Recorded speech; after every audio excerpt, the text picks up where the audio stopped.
This is AgriCountry, brought to you in part by Alice Chalmers and your nearby Alice Chalmers dealer. And here's your host for AgriCountry, Ed Johnson. Good morning and welcome to AgriCountry. This week we're going to start our show by taking you down into Pickaway County and show you what surface blending is all about. We'll be at the Frank Bowling Farms. We'll be visiting with Scott Johnson, sales representative for the Monsanto Company. Then we're going to travel up into Knox County to an excellent hog operation of Jim and Joanne Chipley. And we'll conclude today's show with a visit with the executive head of the Ohio Power and Equipment Retailers Association, Bill Davidson. Welcome to AgriCountry. Your Alice Chalmers dealer has offered some powerful reasons to buy an AC 5030 or 5020 diesel-powered tractor. Both of these mighty 25 and 31 horsepower Alice Chalmers diesels give you 12 forward speeds plus differential lock. And right now you'll find big savings on diesel power at your nearby Alice Chalmers dealer's place.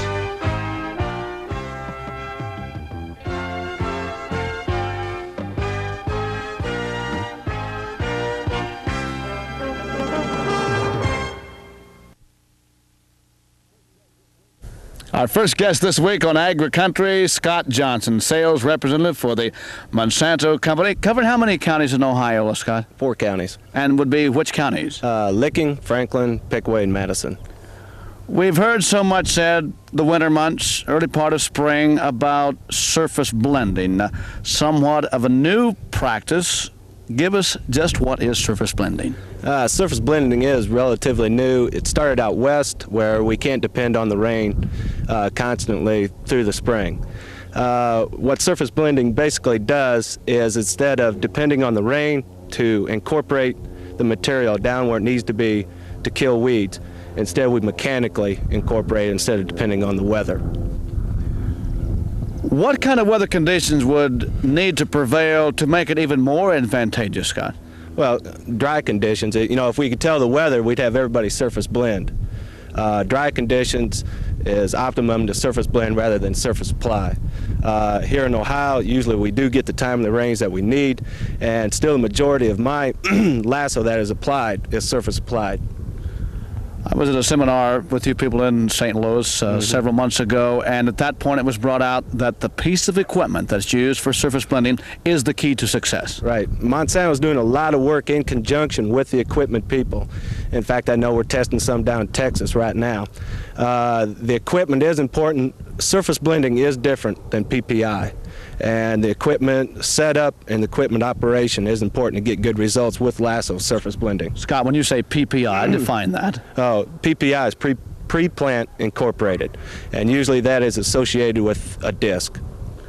Now, let's talk about this piece of equipment that we're looking at in the show today. Field cultivator with the tines. Right.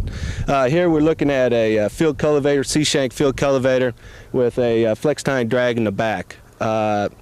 They're wider, they're faster, and that's another thing we feel is an advantage of surface blend is time, fuel, and labor in the spring. Instead of 2 pass, we're going 1 pass surface blending. Shallowy set, I think they got this one set right here at about 2 inches. So right now we're just mixing dirt with lasso. That's all we want to do. We really don't even want to bury the lasso. How important is speed? Speed is real important. What we want movement. We want movement out of these shanks here. A C-shank will give you a back and forth movement, whereas an S-tine, another piece of equipment that we recommend, will give you a figure 8 motion. To get this movement, we have to have speed. Our recommendation is 6 miles an hour or faster, 6 to 8 miles an hour.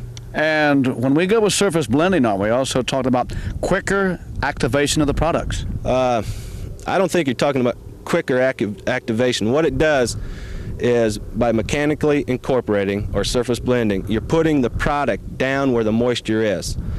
The chemical has to be in the soil solution, in the soil moisture, be able to be picked up by the weed. Scott, so I would come back to you then, again, why would a guy surface blend? Basically, like I say, if we could predict the weather to surface blend in a drier year,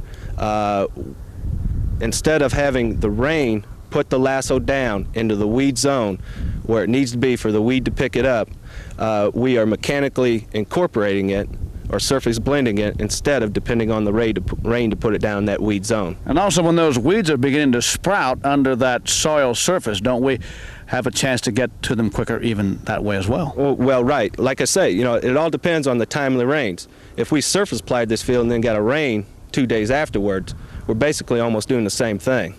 But instead, we are surface blending the lasso, and the lasso is down in that weed zone, so when those weeds do germinate, the lasso is there to control the weeds. With surface blending, Scott, could a guy cut back on the amount of material per acre? No. On surface blending, the way we acquire the rate of lasso per acre when we surface blend is we match the soil type and the organic matter in the soil to the surface application rate on our label. And then when you surface blend, we up that rate a half quart. For example, if his surface application rate in this field was 2.5 quarts, then we would up, being he's surface blending, up that rate to 3 quarts to adjust for dilution factor as far as mixing in the soil. And that would also prove out to be economically sound as well. Yeah, it's economical, and it's a safe way, it's the proven way for weed control. Scott, on today's show, we showed the spray truck making a pass, and then coming right in behind with the field cultivator and the tines.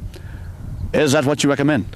Our recommendation, I'd like to see him follow right behind the spray truck, or to be spraying with saddle tanks with having boom spraying right in front of the shanks here. Even though our label calls for you can run the pass with a spray truck, and you have up to 5 days with lasso to surface blend. It's an advantage for the farmer, and if he's using a custom applicator, that way one don't hold up the other. They got a little time slot in there, where with some other chemicals you don't. You have hour limits on getting them down. Scott, in this situation, we're into a field of soybeans. Surface blending just as practical for corn as well as soybeans, or is one better than another? No, surface blending done across the state of Ohio for both crops. Usually when a farmer is looking at surface blending into corn or into soybeans, they basically see the same results, good grass control. A lot of times when we surface blend, the only weed on our label that we have to surface blend for is nutsedge. A lot of times they're going after that weed, sometimes predominantly a tough weed in soybeans. But our label calls for both surface blending in corn and soybeans is a good practice. As we move later into the spring season, is surface blending more of an advantage? A lot has to do with weather conditions. Later on in the season, as it gets later, I see no advantage if surface blend over surface ply. They both pan out about the same. Our guest on AgriCountry, Scott Johnson, sales representative for the Monsanto Company.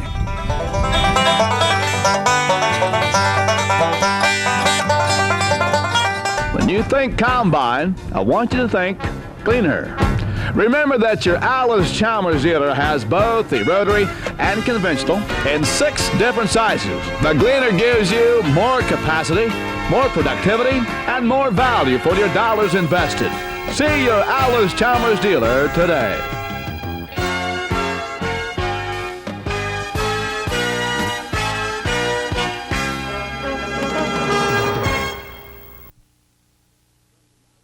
This week, we take you into Knox County. This is the first time that we've had the AgriCountry cameras into this part of Ohio. Beautiful, beautiful part of the state. And, of course, we're at the lovely farmstead of Jim and Joanne Shipley. We're going to visit with them right at the kitchen table. And also we'll be out at the barn and talking with Wib and also with Jamie. Jim and Joanne, certainly nice to be at your farm. Beautiful spot in Ohio. I understand that this particular farm and this family, Jim, goes way back. Yeah, Ed, it goes back 6 generations. It started back in the 1800s with great-granddads, clear on back, and it moved right on up. And now that I've dropped out, my son Whit has taken over. Lots of pride in that in the farm family, isn't there? Sure is a lot of pride when you can go back that far and hang together that long at one spot. That means a lot to any family. I know it does to my family. And of course, Jamie's 13, and he's also showing a great deal of interest in agriculture. Yeah, Jamie, he takes a great pride in the farm because he has his own chores he has to do every night and clean the farrowing crates out and And, last year he had a pig at the fair, or 3 of them, and he had junior showmanship, and I know that he's going to tell you something about that later on. Good. Always been hogs at this place? Always has been hogs ever since I can remember, and Dad always had them. He run them outside a lot, and it's changed since then, and we've always had dairy and a few sheep too, but of course that has changed with the concept of big farming, or I wouldn't have to say big farming, but farming where you just go into one particular species, Right. So, How many acres are we talking about here at this place? 350 is what we own, and then Whitty farms another 120 to 130 acres away from home. Joanne, I understand that you're a farm gal who married a farm boy. That's right. I came from Knox County and the Ferrytown area also. So you're right at home? I'm at home. You like that? Yes, of course. I wouldn't have any other way. We travel the state and farm couples say, it's been years since we have taken a vacation. Do the two of you try to get away? Yes, we do. Sometimes it's just for a weekend. We've taken 10 days. I suppose that's the most. We see that we can do more in the future now that the kids are older and we'll have more time for ourselves. We're at that time of year, gardening and so forth. Large garden here at the farm? Yes, we always had a big garden. We put everything away in cans or the freezer. We've got 2 freezers, so we do a lot of that. Now, we've talked about the boys, but there's also some girls we need to mention in this family, isn't there? Yes, we have 2 girls in the middle, and they're both away working right now. Their names? Sonia and Tanya, And how old would they be? 20 and 19. Now, will they come back to the farm weekends, or how often do they frequent here? Tanya Jo lives in Indiana. She comes home, a couple of times a month. And Sonia, she lives with us. She just works in Ferrytown. Like anything else, Joanne, agriculture has its ups and downs, but it would appear that agriculture has treated this farm family quite well. I think it has. We've all been very happy here. I wouldn't think of raising kids other than on the farm, of course. I've always been on the farm myself. Well, these are the kind of families that we like to visit to talk about 6 generations. But plain old hard work, there's no substitute for that, is there, Jim? No, good old hard work, that's what it takes, and 18, 20 hours a day, when the time comes, it's got to be done, you've got to do it.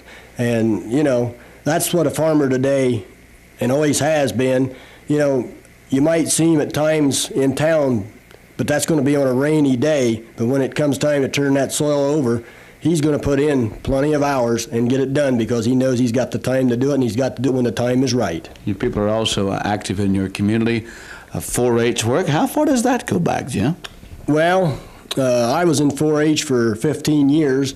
People say, how can you be for 15 years? But when I was 5 years old, well, they started a 4-H saddle club in Knox County, and they needed another pony in it. And I had a pony, so they come and asked me if I would be in it. So that's how I got 15 years as a 4-H member. And I've also been an advisor for 22 years. And I think Joanne gets involved in that, too. Oh, yeah. She loves 4-H, and Whitty's an advisor, too, along with me. Certainly nice to sit down at the kitchen table with the two of you. And we're going to take you viewing friends outside now and go right into the farrowing barn and talk with Whit and talk with Jamie out there. Right here in the nursery. Whit, how does it happen that you're fully responsible for the farming operation? Well, 2.5 years ago, my dad took over with Mormons, and I just graduated from high school, and he took over the south part into Knox County, and left me responsible with the hogs and the farming operation here. He helps out occasionally, but he's got his responsibility with Mormons and selling feed. And of course, Jamie helps out. We're going to visit with Jamie outside in a little bit. How many sows, what are we talking about? 70 right now. We was up to 100, but we cut her back to 70 right now. That pretty satisfactory herd size for what I've got right now. So you full-time and Jamie helping some after school and Dad helping some part-time. Right. You can handle 70. Yeah. Pretty reasonably, and with all the farm work I've got and stuff, the corn and the wheat and stuff to produce, and that makes it just about right. You went right from high school, background in vocational agriculture and FFA perhaps? Right. That's right. How much did that help you? Quite a bit. FFA has really helped me out, and I had a good advisor and everything in Fredericktown. And we want to mention that Gus Lintner, I believe the name of the guy who designed the FFA jacket right from Fredericktown. Right, home of the FFA jacket. Yeah, I got to know him when I was a state FFA officer, and that goes way back, like 54 and 55, Right. and 55 and 56. We're at the nursery, but also up at the other end of this barn is what you call the farrowing house. Right, I got my 27 crates up there, and bring in enough sows to fill that crates up, and then I've got a few that's left over in the other barn, you know, to bring on in, but they are usually later on sows that have pigs later on, so they don't really mess up anything. How much production would you like to get out of a sow per year? I'd like to get an average of 9.5. We farrow twice a year with each sow, and yeah, I'd like to have somewhere between 19 to 20 pigs out of a sow. And Whit, for those who may not be familiar with hog operations, how many days in the gestation period for a sow? Let's see, it's 112 to 114 days. And you'll take them from the nursery to where? The pigs are weaned in here, and then they're taken to another barn out there, and then when they get to be 100 pounds, we take them out to the finishing house. And they seem to grow a lot better from 100 pounds on to finishing out there. But if I had enough room, I'd take them all out there, but I usually don't, and I take them to the other barn. How quickly would you like to have them off to market from date of birth to market date? A little over 5 months and a week, or 2 weeks. The feed I've got now, I can take them out in 5 months and probably 2 weeks. At what weight? Average about 220. Most of them do. You keeping records? Yeah, I've got records. Their system I'm going through right now, I just started out with Mormons, and a guy in Indiana, it's called the COM Systems. And he's got a thing that I send all my records in a month to him, and he takes them to a computer, and I get all my, tells how much feed's been processed in that month, and how much feed I've fed, and how much my feed conversion is, and my expenses and everything. You able to raise all the corn that you need for the operation? Oh yeah, we've got 2 bins out there that we fill, and I usually use about a bin full of corn, shelled corn for all my sows and stuff here, my hogs, and then we got a bin to sell them too. Well, it's certainly nice to visit with you right here in the nursery part of this barn, and now we're going to go outside and talk with Jamie and how he's involved in this family operation of Knox County. You kind of like it out here working with the hogs, don't you? Yeah. What are some of the things that you do? Well, I clean out the farrowing crates, and I do little odd jobs. What about the feeding? Does brother ever say, your turn to feed? Well, once in a while. Once in a while. Let's talk a little bit about your work in 4-H. What club you in? 100% 4-H club. 100% 4-H club. Now, would that be all livestock projects, or would you get involved in some of the others? Just all livestocks. How'd you do last year at the Knox County Fair? Well, I won first place in showmanship. Did you? With a gilt or a barrel? With a gilt. When's this year's fair?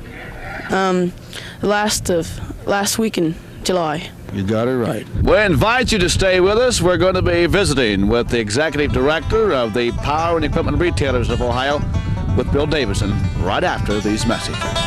The new 8000 series tractors from Alice Chalmers deliver 360-degree visibility and a sleek new styling with big, quiet, comfortable cabs. Enter from either side and carry enough fuel for a day's work. And here's the new 390 corn planter, available in 8, 12, 16, or 24-row units for accurate, conventional, or no-till planting. See your Alice Chalmers dealer today.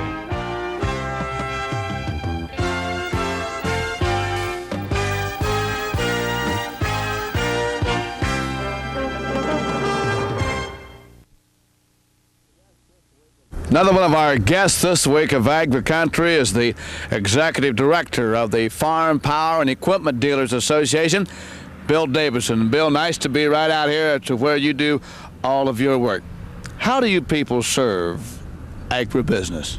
Well, the main thing we attempt to do, Ed, is to help the dealer provide better service to the customer, and instead of having every dealer invent the wheel, we kind of work together at it. And when one dealer has a good idea, we pass it along to the other. And, of course, one of your big projects every year is Power Show Ohio. Indeed, that's a big one. Takes a lot of time and effort, but we think that it's something the customer looks forward to. We know it is. They pick up tickets at the Farm Science Review very eagerly, and those act as a little poster to remind them about dates and all that sort of thing, and then they come clamoring in to see those new shiny machines in January. And, Bill, we're talking about not only the farm equipment dealer out through the countrysides of Ohio, but a lot of lawn and garden people and so forth. And the industrial dealers, the people with the backhoes and the forklifts that build the houses, too.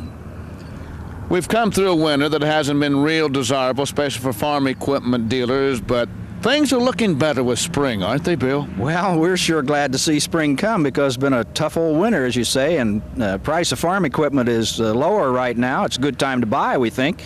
But, you know, as you look back, Ed, the last 10 years, pretty good decade in agriculture, and I guess really farm equipment dealers as a whole would settle for 10 years like that anytime, and we look forward to a good season. But getting back to your statement just a moment ago, what you are saying is that perhaps there are some real values on tractors and combines and pieces of equipment right now. There's just no question about it, Ed. Any dealer, any place in Ohio is, let's just put it bluntly, really hungry. He's anxious to talk to a customer, and not only in the sale of new and used equipment, but to fix the equipment that you already own as a customer. And, you know, that's the real role we play.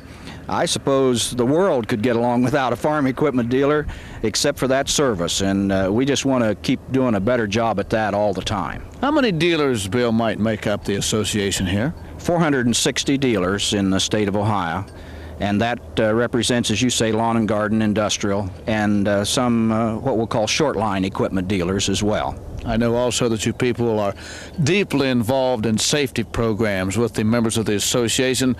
We're at that time of year, Bill, where field work is really happening. Lots of lawns are being mowed, the backhoes are going. Perhaps there might be a safety tip that you could share at this point. Well, safety is important, I guess, when it comes to rural people, especially the automobile and the farm machine are the two dangerous areas. And the only thing that really comes out on top at the moment is this no rider thing. Please, Grandpa, daughter, whoever, don't take a passenger on that tractor with you when you're disking, mowing. It's unless you've got a cab, just practice no riders.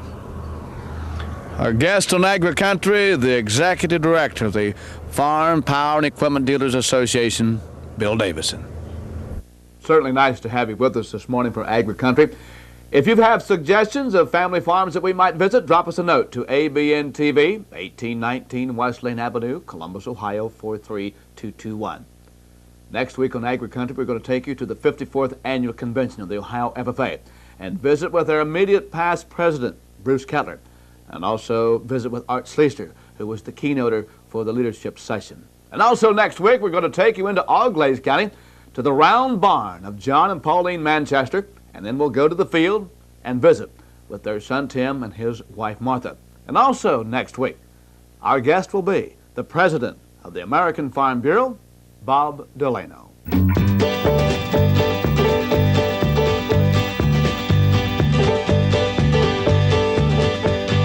Thank you for joining us today for AgriCountry with Ed Johnson, brought to you in part by Alice Chalmers and your local Alice Chalmers dealer.